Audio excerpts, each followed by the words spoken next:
डालेंगे शोबिस की रंगारंग दुनिया की तरफ।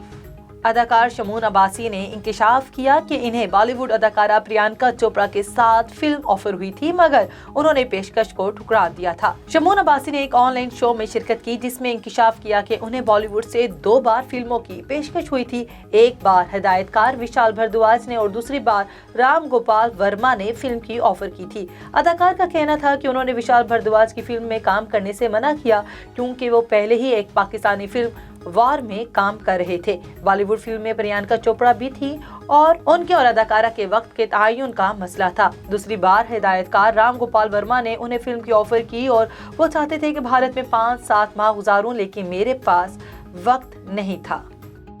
पाकिस्तान सुपर लीग के 7वें एडिशन का ऑफिशियल तराना आगे देख 2 रोज कबल जारी किया गया, जिसमें गुलकार आतिफ असलम और आयमा बेग ने अपनी आवाज का जादू जगाया। लेकिन PSL 7 के गाने में आतिफ की अहलिया सारा भरवाना ने भी अहम किरदार अदा किया। ऑफिशियल तराने की वीडियो में आतिफ असलम की स्टाइलिंग और उनकी लुक सारा भरवाना की जानिब से तरतीब दी गई, जिसका इंकिशाफ आतिफ असलम ने खुद अपने हालिया इंस्टाग्राम पोस्ट में किया।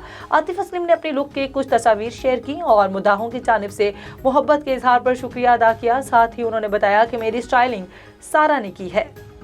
बॉलीवुड अदाकारा दीपिका पादुकोण खूबसूरती की मजहर है और उनके परिस्ता दीपिका को ऐसे शख्स के तौर पर जानते हैं जो हर मौके के लिए हमेशा सही लिबास पहनती हैं। हाल ही में दीपिका ने अपने वजादार मोनोक्रोम जोड़े से सबके दिल जीत लिए, लेकिन इस लिबास की कीमत आपको यकीनन हैरत में डाल देगी। दीपिका अपने फिल्म गहराइयां की तशहीर के लिए लंदन में मुकीम डिजाइनर डेविड कॉमा के शेल्फ से एक मोनोक्रोम के जोड़े में इंतहाई खूबसूरत लग रही थी। उसने जो मैट्रिक प्रिंट शुदा जो कॉर्ड जैकेट का इंतखाब किया और 7 ऊंचे जूतों के साथ स्टाइल किया। डिजाइनर की वेबसाइट पर इस लिबास की कीमत 880 पाउंड यानी 2,09,718 रुपए है, ताहम ये फिलहाल फरोख्त के लिए दस्तयाब नहीं है।